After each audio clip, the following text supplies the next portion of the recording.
What's up, everybody? JP from the Standard Speed Shop, and I wanted to do another shop tour. I looked back, and the last one that I did was approximately December of 2020, so it's been a while. The shop has changed a bit, and give you a little update on the cars and the projects, and see what's happening. So the first thing you may notice is the completion of the signs. I think in the last video there were a few signs, but I got kind of went a little crazy on them.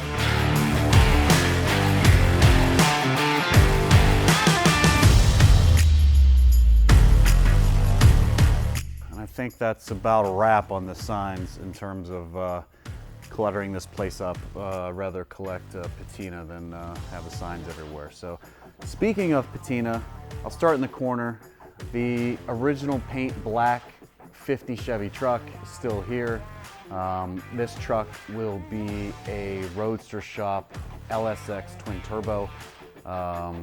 It's on the list, just not at the top. I have a lot of the parts, but just need to clear up some of this other stuff. Underneath is the mainline dyno. Really cool tool that enables me to not only dyno the cars to see what they're making, but also tune them in-house without relying on a third party.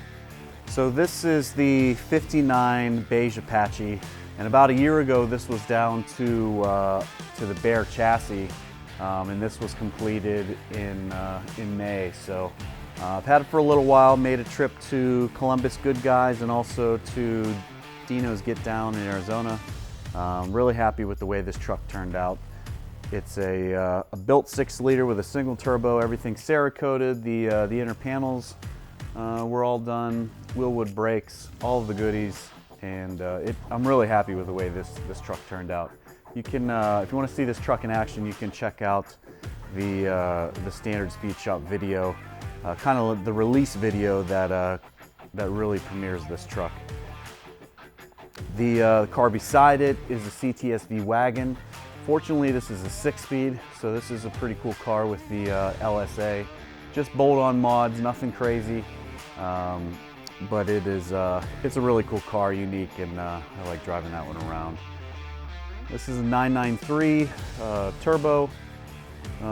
These cars have gone crazy, so this one will probably just sit, drive it here and there, but I can't be stupid when it comes to the value of these cars and racking up the miles, which is a wrong way to think of it, but you're supposed to enjoy them, but at the same time you got to understand the value in them. The car beside it is a temporary ownership. This car will be going on Bring a Trailer. It's a 07 S2000 dead stock with 8,900 miles. So it's a really low mileage car, super clean. Going to be great for somebody that collects these. That person is not me. Had a couple when I was younger, but yeah, I'll leave it at that. They're not what I remember it. So, but S2000 wise, super clean example. And I apologize for all the dust on all these things. Winter came fast, and now you can't wash them, and I won't just wipe them down without rinsing off the dust first. So they'll stay dusty all year, and then next year they'll get cleaned up. So behind it is where I keep all the fluids, most of the fluids, aerosols, some E85 down there, electrical cart with all the wiring, and some miscellaneous parts. Beside it is the 57 Buick wagon. A lot of the fab work was done by Travis Ziegler and Ziegler Fab. Heck, it's been a couple years now, so I'm slacking on this. This is the Viper V10 Buick 6-speed. This is a Gen 3 Viper motor with Gen 4 heads with a cam, so it should be rowdy. This car is really nice. The patina and just the way it's going to be set up is going to make it a killer car. You'll see these carts laying around. these carts I just get off Amazon, but it's a way for me to organize all the parts for the specific build, so I don't have everything mixed together. So I have those roller carts all over the shop with miscellaneous parts. And here's a couple of the current projects. 2 Roadster Shop chassis. The first one here is a LT4 8L90 on a Roadster Shop spec chassis. This will be going into this truck. This is a 55 big window, original paint, step side, short bed. Really cool truck. And one of the last really good ones that I found. So that truck will be going on this chassis. And this truck I'll probably keep because I got rid of the 55 GMC that I had. So this step side will be kind of its replacement. So I plan on doing a video to kind of highlight the Roadster Shop chassis when it comes to ordering it, what you need, what you're missing, and just kind of highlight some of the quality, because I feel these chassis are a no-brainer when it comes to building one of these trucks out from scratch. Here's another Roadster Shop spec chassis. This one is a 6.2 LSA with some modifications. This will be getting a Whipple blower and probably going under the Cameo that I have. And I'm looking forward to that build, but yeah, this one will be good. The mentality of having 2 going at the same time was that since the recipe is basically the same in terms of the chassis, that doing 2 at a time will save me more time opposed to doing 1 and then going back to it at the end of the year or you know, whenever that time is that I could start from scratch. So try to knock both of these out at the same time and have 2 completed chassis here, and then figure out a best time to move on to the bodies. If you watched the first YouTube video, this is Joe's 55. It's torn down. I'm gonna do a video kind of updating the progress, but just to give you a sneak peek, here is the motor. I'll try to show you a picture of the previous motor and what we're dealing with, but the motor's all painted, the parts are painted, motor's resealed with the cam. We're not going super performance on this, just a cool cruiser, but we're gonna focus on the aesthetics, which I think we're nailing with this light gray. So looking forward to that, but that one will, more info on this truck and the progress will be in another video. Here's the 50 blue original paint Chevy. This truck is actually on its way to a good home in Texas. This was to be the twin turbo build, but I ended up pulling the plug on it and going a different route with everything. So forged line wheels, Willwood brake, AccuAir in the back. The patina on this truck is really nice. So it's going to a good home that'll get this thing back on the road and really enjoy it. So here is the primary build that I'm focusing on, along with Joe's 55, the 2J Roadster. It's a 1933 Henry Ford with the 2JZ single turbo out of a Toyota Supra. It's coming along. It's currently in the mock-up stage, figuring out where everything's going to live. There's a lot of stuff in this little car, and before I blow it apart to take everything to coating, it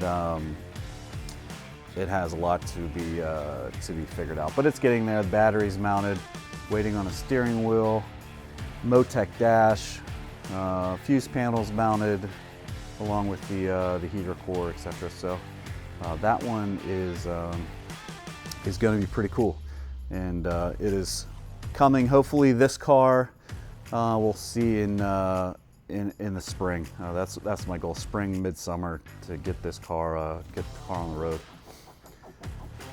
And in this corner is where the magic happens, I guess they say. This is where all the tooling and metalworking equipment, everything you need to put one of these cars together. That's a little bit of an exaggeration. I don't think you need all of this, but it definitely helps, especially when you run into something you're like, oh, I wish I had this part, or I need this part. Well, if you have the right tooling, you can just make that part. and continue the progress and move on. So the Brown and Miller crimping device over there, that helps with the custom lines and the custom fittings. Crimps the hoses for a much better seal in high pressure situations. I have a Monarch lathe. One of my favorite tools to use. I'm not a machinist by any degree, but that using a lathe and making something is very satisfying, and it's very, very versatile. Bridgeport mill, self-explanatory. So this is the Bailey MH19. It is a multi-purpose hammer, meaning it has both the fixed stroke or the rigid stroke and the non-rigid stroke, so it works like a pull max or has a slapping motion like a traditional power hammer. Beside it is the MIG welder, the Millermatic 255, and in this corner, along with the pull max, which is one of the most versatile machines that you can have in terms of metal shaping and you know, being creative with metal. This pull max is really neat with all the dies you can do and make your own and basically create any bead style or any shape into to metal in terms of lines and designs. That is a really cool machine. Below is some of the examples. These were the inner fenders for the 59 Apache, and they're basically just design them in the computer, cut them out on the plasma, and use them basically as a tracer for the pull max die. There's 3 grinders here. The big ass one here was my first one, and it knocks down thick metal fast. It probably wouldn't, if I were to do it again, this probably wouldn't be the first one that I would buy, mostly because if I have to cut out a bracket of thick metal, having the plasma table is a benefit to where I don't really need to sand anything down. So I don't use that one a ton. It's the one beside it is the Burr King. It's a smaller disc sander. I use that here and there, but the last one that I bought was the one that in retrospect I should have started with, and that's the Burr King belt sander. This one I use the most, and this is, if you wanted one for the shop, this would be the one that I would recommend opposed to the other 2 styles. Although, you know, there's always situations where you can use the others. Here is the Miller TIG welder. It's a Dynasty, and you know, I kind of started with Miller, and I don't have any reason to leave Miller, so this is I don't plan on having to buy another welder anytime soon, but that's the one I use, and I've had great luck with it. So this is a unnecessary purchase. This is an Echold shrinker and stretcher. I bought this because at the time I sold a car and the timing was perfect and it was a decent deal, so I decided to splurge a little bit on the machine. Really high quality machine.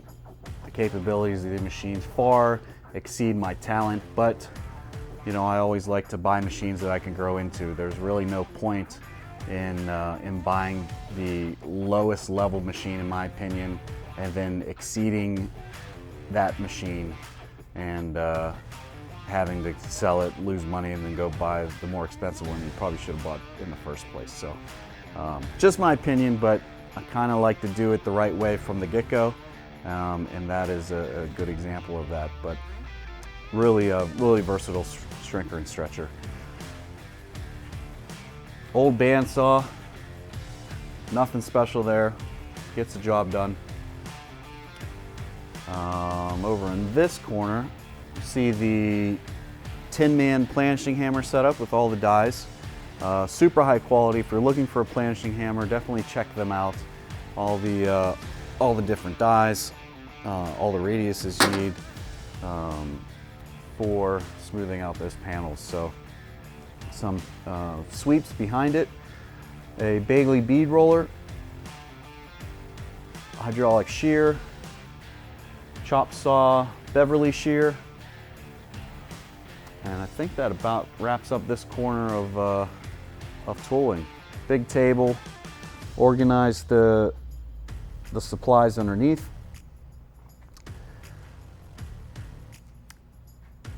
And I guess that this Clausing drill press finishes it out. One of my favorite styling cars, hard to beat, a 59 Buick, especially when it's LS and Whipple supercharged power. So one of my favorite cars in the shop. These can't beat the aesthetics and the styling of that car. Here is a handbrake, just a old Chicago brake, nothing special there. This is a pretty cool machine. This is a Rotex. This is a turret punch, meaning that each one of these settings, they're alphabetically ordered, have a different style punch in it. So for instance, one could be a 1/2 inch hole and the other one could be a full inch hole. You just spin it around and, you know, line up the letters correspondingly and pull the lever and you have holes. So it's a really cool machine to have, and really comes in handy, especially when filling holes. I can punch these out of the steel or aluminum or whatever you're filling, hammer it back flat, and you have a perfect circle to fill in your firewalls or whatever you're doing. Slip roll over here,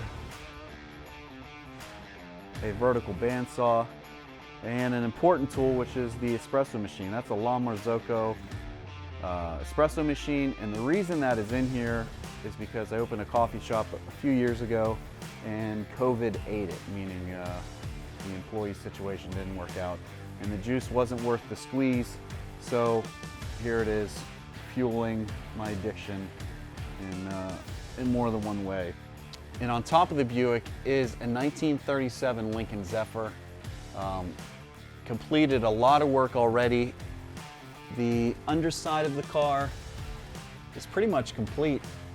Painted, coated, brake lines are ran, everything's installed. The next step for this car, I need to take it out to Cleveland to have the firewall blended back to the original paint because of the holes that I filled, along with some paint matching on the wheels. And once that's done, I can stab the motor, and the motor is under this plastic here. It's a built 12-cylinder flathead, which originally came in those cars, but what didn't originally come is the blower on top. So it's a big motor, looks nasty, but that whole package will probably make 200 some horsepower. So a lot of grunt, but not a lot of go. Beside it is the LSX built motor that will eventually go into that black 50 that I told you about, with some of the engine parts to the side.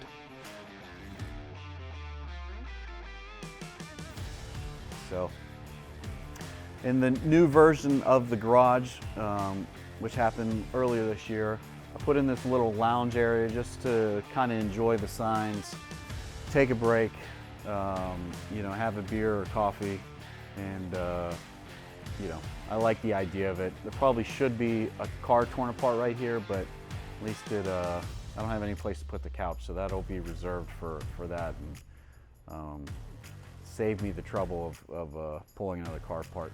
Like I said before, this is the 55 big window. Just pulled it apart, so it's kind of in pieces. Really won't progress into the body until I get the chassis done. Here are the parts to Joe's 55 that I'm working on. This truck is waiting on a GSI chassis, so when that shows up, I can start mating the newly painted motor in the GSI.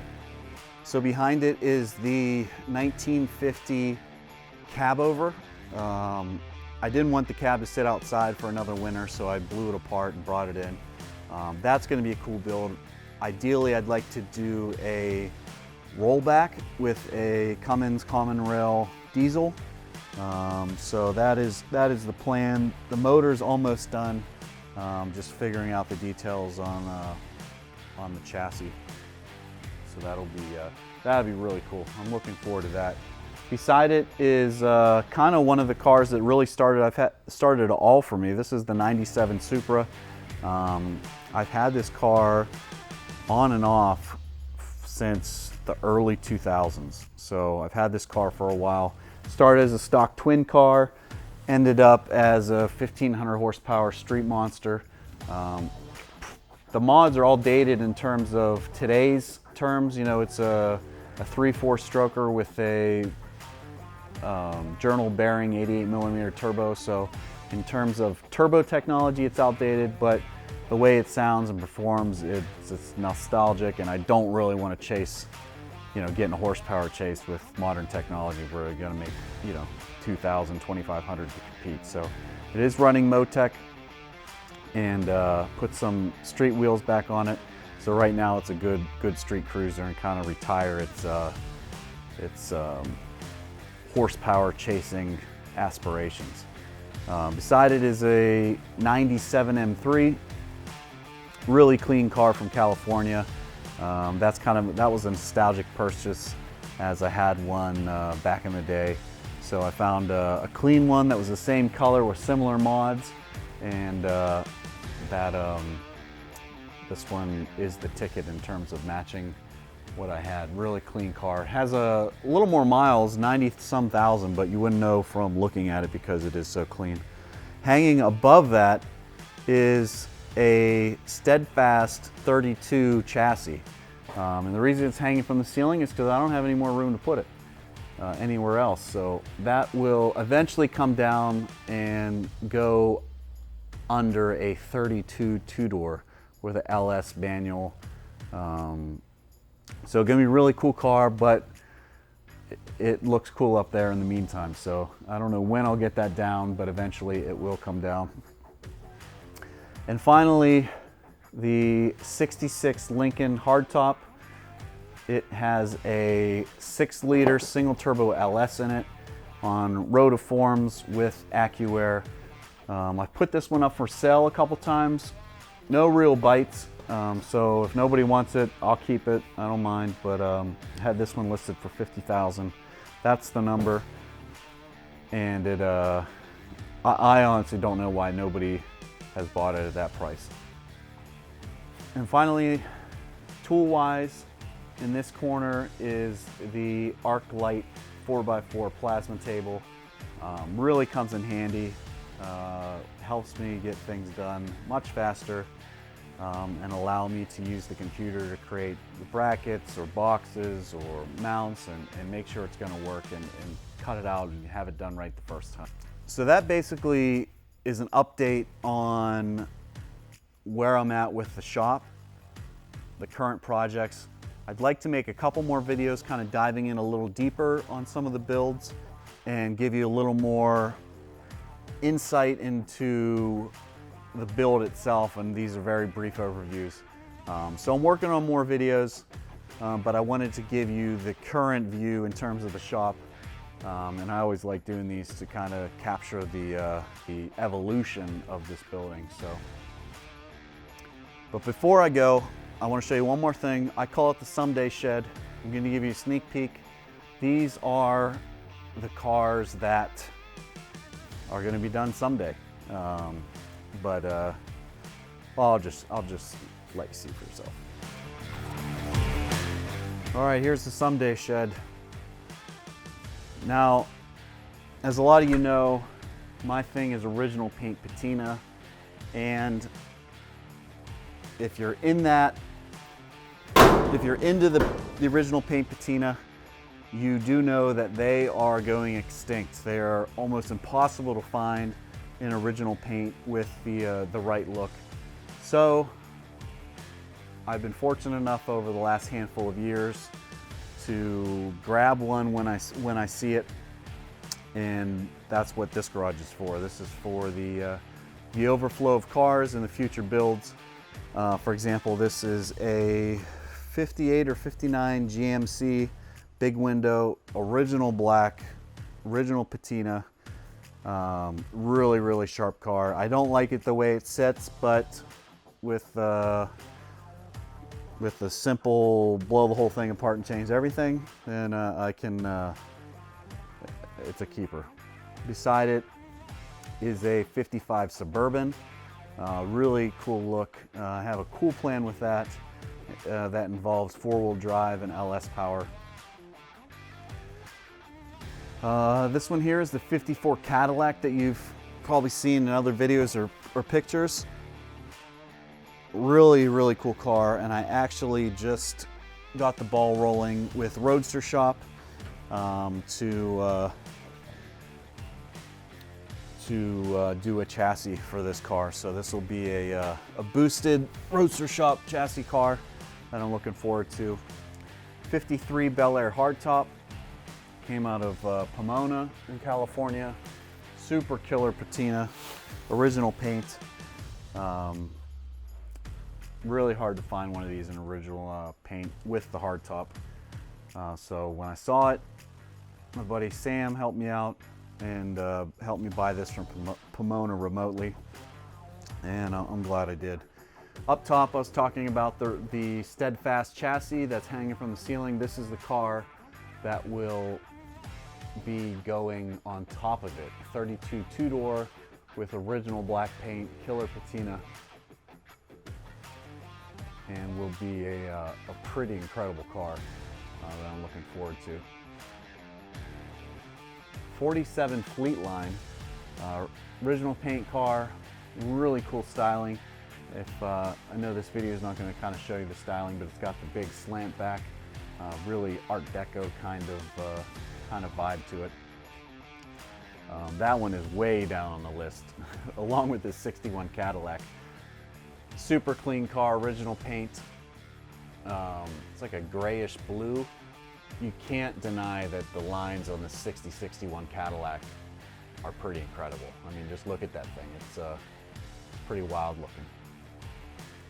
I have a 50 Buick convertible, original paint green. Really cool cruiser someday, not today. Underneath it's a 32 3-window, original green paint, a 34 3-window, original black paint. So those ones are pushed the whole way to the back because I don't know if I'll live long enough to get to those. But if I don't, I have enough stuff to work on in the meantime. So thanks for checking out the video. Check out the shop, check out the website, the Instagram. I'm always posting progress photos and videos on there. So there's always something to see. Something's always changing. And yeah, stay tuned. Thanks for watching.